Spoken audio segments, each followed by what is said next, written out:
Okay, thank you everyone for watching Tree of Eternal Love. We're here with not just the director, Meel Paliale, but we're also here with actor Urmet Piiling. And I am very curious to hear all your questions and how you responded to this movie. But I can get us started with an observation that I made, like reading a few articles about the film, and people kept saying that you're not usual Estonian filmmakers, or that you come from a different background because you study art, I guess, instead of you haven't studied film. Is that correct? So can you talk about what are you bringing to filmmaking that you feel like isn't out there right now? Well, yeah, basically we didn't get into film school, so that's why we didn't go. But yeah, we decided that fuck it, we're still gonna make movies. And yeah, I've been making films and short videos since I was 9 years old, I think. So yeah, this is something I have always been doing. And in middle school I met Urmet, and we started making short films together. And yeah, we also wrote this film together, and Urmet was also the producer. Yeah, I guess I don't know if we are something special on the Estonian film scene, but I guess just our method is a bit different because we weren't going to film school. We were doing everything by ourselves and in a ghetto way. So yeah, we kind of developed our own method. So yeah. I don't know if it's a method. It's just a way, way to get shit done. And this is your first feature film, then, obviously, yeah. And so, what do you feel like? What kind of struggles did you have that you feel that maybe going to film school would have helped, or do you think it's maybe good to kind of break the traditional way of doing things? It's a good question, but we definitely had a lot of struggles. Yeah, because we hadn't done it before, so we were kind of learning as we did the movie, because we didn't have any proper education in film. But yeah, it was done in a really DIY way, I think, with a really, really small budget, and none of the crew got paid and so on. So we all just wanted to make movies, and that's how it came to be. Yeah, we were really lucky to get the movie, because in Estonia, the only way that you can do movies usually is you go ask the government for money.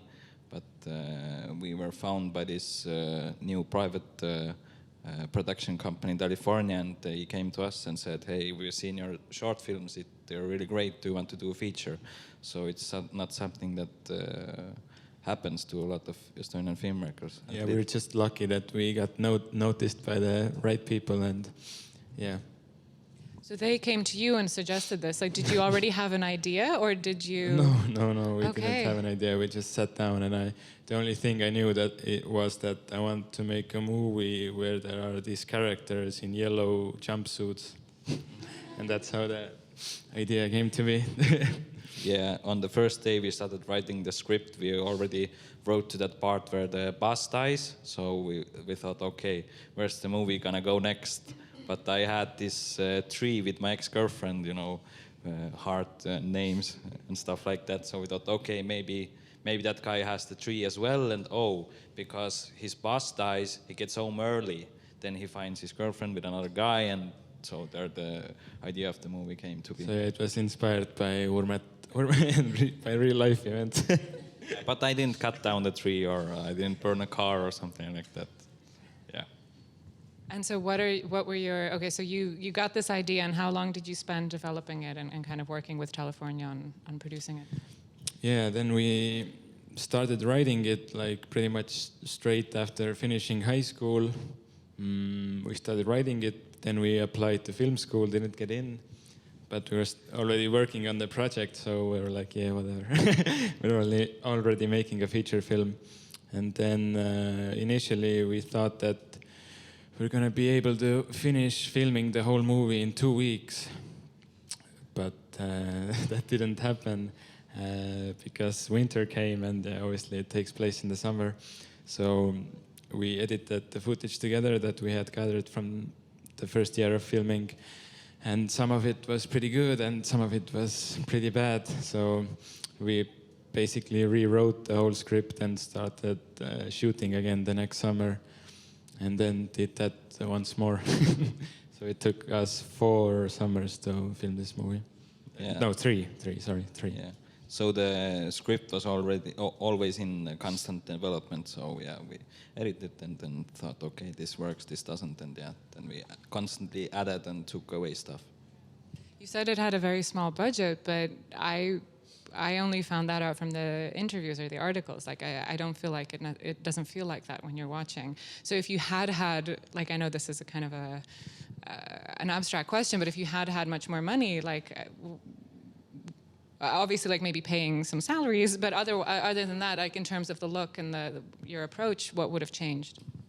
Not much, I think, because yeah, we're used to doing films in this DIY like method, so it really worked for us, I think. And yeah, it was actually like, I think it was beneficial that we had such a small budget, because then we had to like think creatively, and we didn't have money to solve issues, so we had to like think outside the box, and that was like, that's what makes this movie unique, I think. Yeah. Yeah. Wait, I had a thought, but now I lost it. Yeah, we're used to doing things ourselves, so I was the producer on it, so I talked to actors and found like props, and but everyone did it. Like one day the actors were holding lights and stuff like that. So if we would have had more money, I guess we would have hired some people, so maybe a art director or something like that. So maybe the final product would be a bit different, but we never know. Are there any audience questions? Yes, please.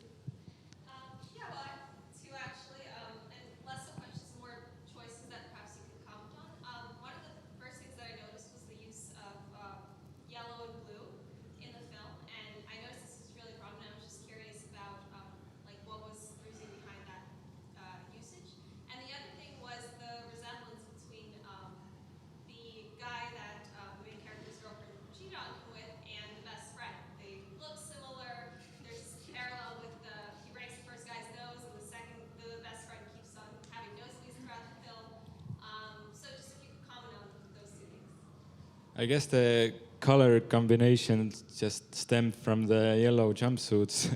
And we also like got lucky, because we were looking for an old car, and then we found this blue car, and yeah, it was like perfect. So yeah, we kept the yellow and blue thing going on throughout the movie. And yeah, actually the second question, I hadn't really thought about it, that they were similar. Maybe the girl had a type. Any other questions? Yes, please. How did you come up with the soundtrack during the filming, or did you already have in mind how the soundtrack? Sorry, the question is about the soundtrack and whether you already had it in mind during filming, or you kind of put it together afterwards. Actually, the soundtrack, that all came in post-production. I had no clue what like kind of music I'm gonna use. So yeah, I was just looking for these old Estonian songs and like searching through the internet, trying to find songs that would fit the scenes. And yeah, I found some pretty cool stuff. And then some of the music was made by me. For example, the Love song, which like later became like the main like theme song of the movie, kind of. Yeah, that was made by me, because I was looking for a really like in-your-face love song, but I couldn't find one. So I was like, okay, I'm gonna write it myself. And yeah, also wrote some other tracks too for this movie. Because a lot of the songs, like I'm not Estonian, but you get this kind of, you feel that they might, this kind of schlagery thing that evokes a lot of stuff maybe for Estonians. Like, are they well-known songs? Or? Yeah, some of them are definitely, yeah.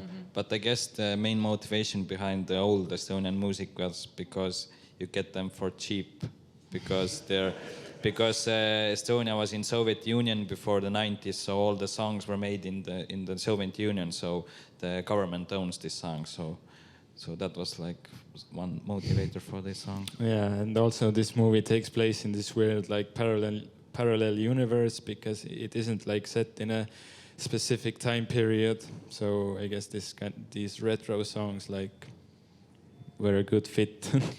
Right, I wanted to ask about that as well, like that it could take almost place like any time, you know, except for the summer. That's the only thing that kind of ties it to a specific thing. But why did you do that? This kind of. I guess it just felt like more mystical and cool to like combine these different eras of time. So yeah, I always like it's like a parallel Estonia, parallel universe Estonia, like you know. Yeah, I guess because we like old things too. So old cars and old flip phones look so much better on screen. So that was another motivation for it. And yeah, we just like old things. Any other questions? Yes, please. Yeah, I was just wondering about the setting, whether you have some sort of personal like relation to the place it took place in. The question's about the setting and if you have a personal relationship to why you chose. I mean, like the locations or locations. Yeah. Yeah, I guess we're actually both from Tallinn, from the city, so we have always liked to make movies in the countryside because it's a good reason to get out of the city, and so yeah, that's like the main reason. I think it took like place in the nature, and yeah. Yeah, but some of the places are from our short films as well, so that we made before. So we knew that some of the locations are gonna be the same, or we know that the area that the locations are based in was like from our short movies. So we went there and we found some other places there. But yeah, it's filmed like all over Estonia, basically. Yeah. Yeah, some places are just outside of Tallinn, so we tried to find places that look like countryside, but are not that far, so that we don't have to drive that far. There was another question? Yeah? Sure. I was just wondering if there were any like other films that were inspirations for you in terms of, I was thinking of like buddy films or road trip films, whether they're American films or European films, or did you guys just sort of try to come up with your own inspiration? Yeah, the question is about what inspired you, what other movies you might have looked at.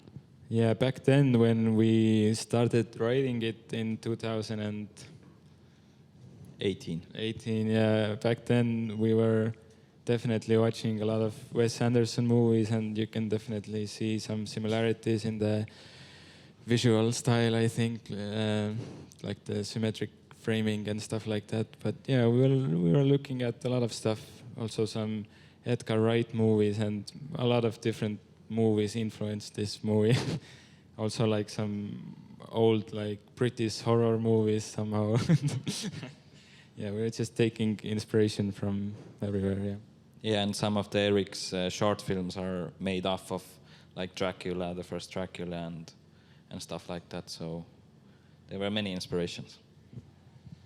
Any other yes, please, at the back. Since you were talking about the budget, I would like to you kind of talk a little bit more about the underwater scene. It looks like it was planned or something like that, and also the special effects.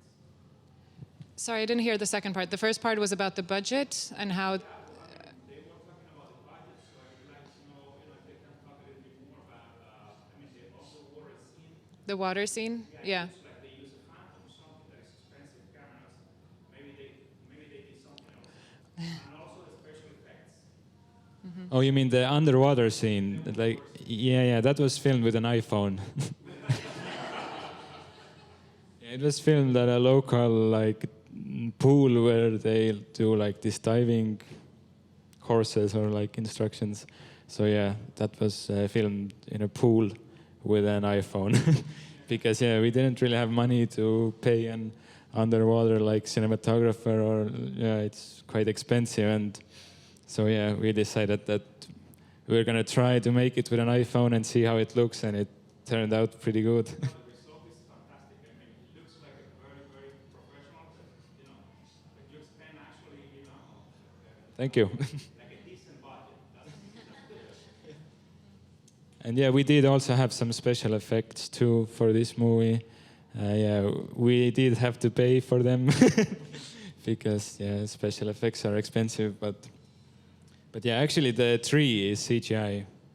Yeah, we were looking for a tree, but for the right, that would be in the right location, but we couldn't find one. So we're like, okay, yeah, we're gonna make the tree in post-production. But I think it turned out pretty okay.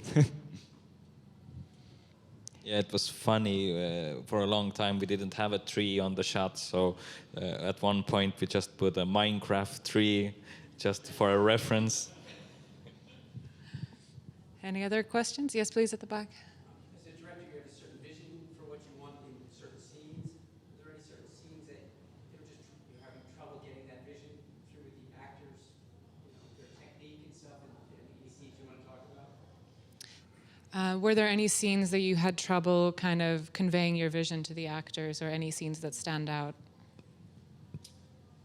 Initially, I thought that the policeman's performance, in my head, it was like a bit different, and I tried to like tell him what I want, but he was still like doing it in his own way. But in the end, it worked out. I think he did a really great job. And yeah, I guess you just sometimes have to trust the actors, but yeah.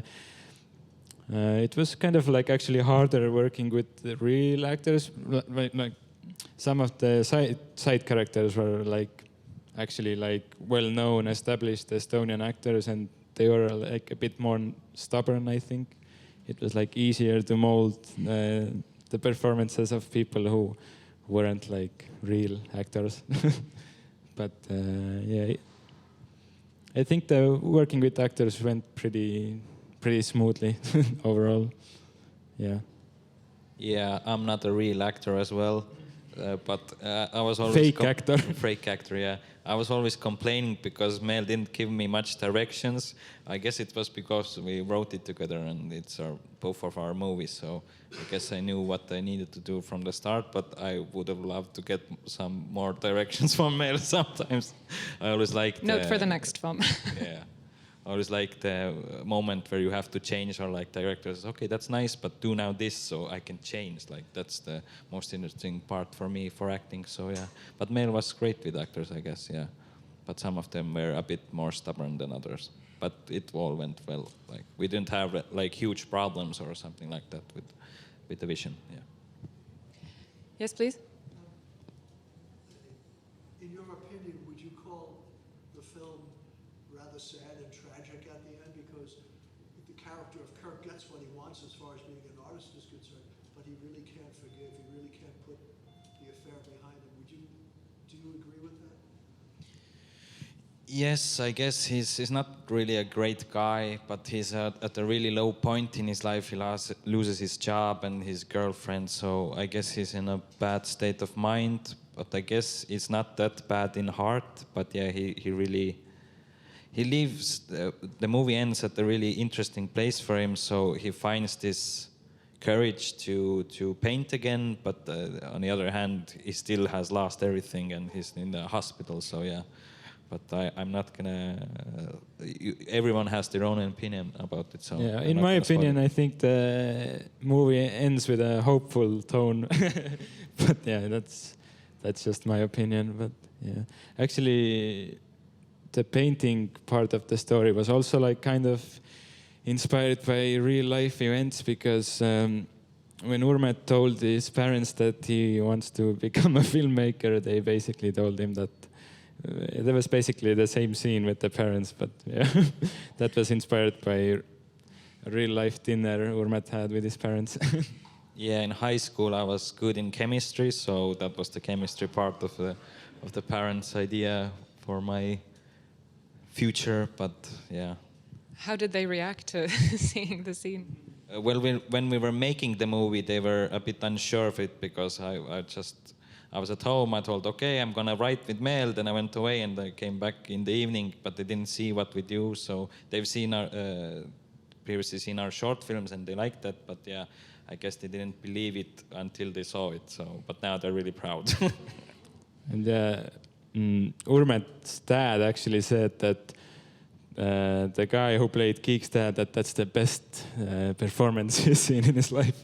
Best dad performance. So that was kind of interesting. Any final questions? Yes? I'm just wondering, because you started the film when you were 19, right? So in your lives, this is like one quarter lifetime or something ago. So does it seem now like really like old things? I've been artist all life and thinking like things I did 10 years ago seem like, why are people talking about, why are the collectors buying it? It seems like so old, so long time ago. It's not something I'm doing now. Like how do you, does it seem like a long time ago?